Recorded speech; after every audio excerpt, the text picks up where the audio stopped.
So I think the reason he finally got sent to jail was the embezzlement charge. Mm-hmm.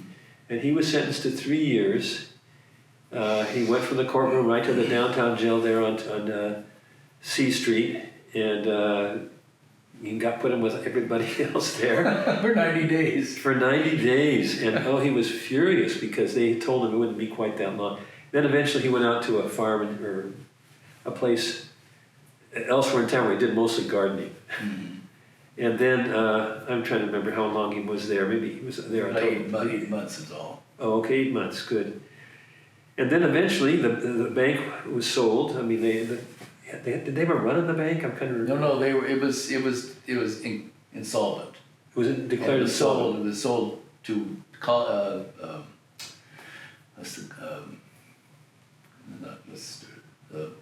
the bank in San Francisco. Crocker? Crocker Bank. Oh, it was sold to Crocker. About the U.S. National Bank. Okay. I want to go back and retell or refer to the incident where he sold the bank, sold the Padres to Ray Kroc. Mm. Because he's sitting somewhere, I don't remember where it was, but he was sitting at a social event, and there's some guy at the table he doesn't know. Mm-hmm. And then the guy comes up to him and he says, well, how much would you ever sell the Padres for? And he names a figure. I forgot what it was. It wasn't very much. And he names the figure, and the guy says sold, and it turns out it's a Ray Kroc. Mm-hmm. I just thought, yeah, that's how, and he honored the price. I mean, that's the kind of guys they were, both Ray Kroc and Smith. So now Smith is out of jail. He's this is 1985 or 86. Well, yes, he's finally out of jail. He's up in Rancho Santa Fe. I think this is a house that's in his daughter's name, Carol Smith. And we have to go back a little bit and say that at some point, I'm getting a little bit mixed up in the years, but at some point, he and Lois had a falling out, his first wife. And I think this was in the 50s. And, he says, well, she was a nice person and all that, but they just kind of grew apart. Well, of course, he mentions the fact that he's getting home at 10 or 11 o'clock at night because he's a workaholic. I mean, he says, well, I always find it easier to work in the bank after dinner. So goes to the bank after works till 10 or 11 o'clock at night. Meanwhile, she is getting involved with bridge. She's finding herself to be sort of a bridge star. In fact, she plays bridge with Omar Sharif. It's just, okay. And she's not as much fun. She doesn't want to go to the beach. She doesn't want to do things. She doesn't want to socialize. I thought that was kind of odd because he met her. They were both dancing together. They seemed to hit it off well as a young couple. But during the 50s, he starts to meet this woman named Helen Alvarez. And she's been married a couple of times before, and she is she's a rich person on her own. She's big in the Republican Party, and she's a lot of fun. I don't know what he meant by that. He was in his, I think, 60s I think he was in his 60s at that point. But he marries Helen, and she sticks with him through the troubles of the court hearings and all this, so on. And even while he's in jail, she's still with him. But while he's in jail, she is having trouble with his daughter from the first marriage, Carol. And they don't get along, and she doesn't like the fact that he's giving Carol money. And when he gets out of jail, he gets served with divorce papers from Helen. Mm-hmm. So he goes off and lives with his daughter, Carol. And they're up in Rancho Santa Fe at that house. I think that at that point, the prosecutors or the government is trying to get that house from him because it's a pretty big house.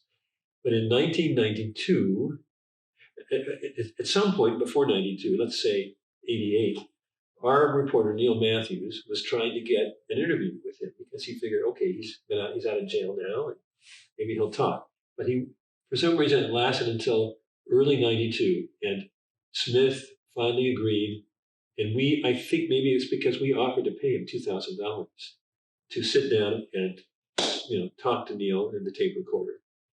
And so he does, and he gives us 2 cover stories with this. I don't know how many words. It's a lot of words. I bet it's over 50,000 words.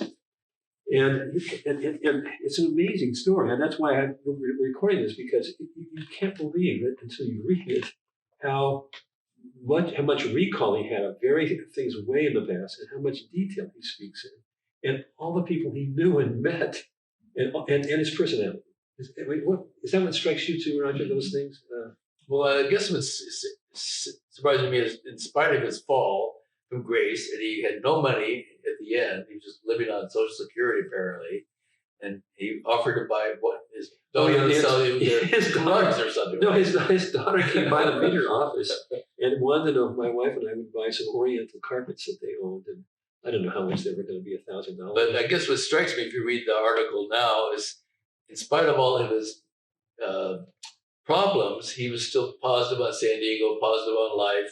He wanted good things to happen. So some people are just natural optimists, I guess what you could say.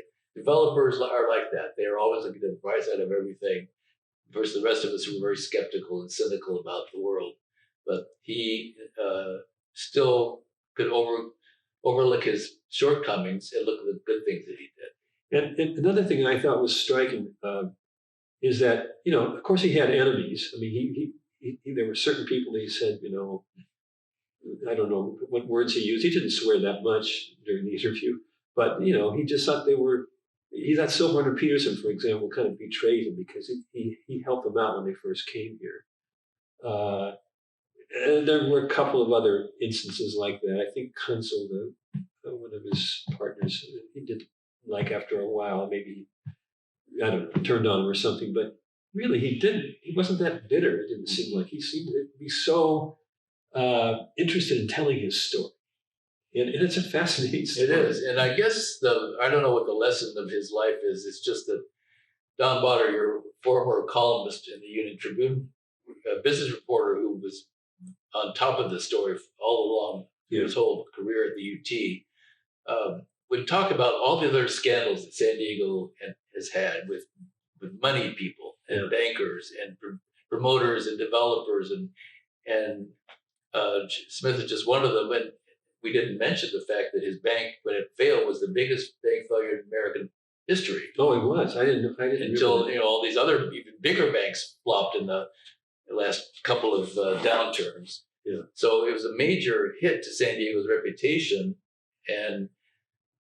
but he was followed by all sorts of other shady characters who had similar shortcuts around the truth, the rules and things, and they just didn't feel like they were covered by, like one of our former presidents says, he has to follow the rules, let me know what you think. Did I say this already about what my brother said about the rules evolving?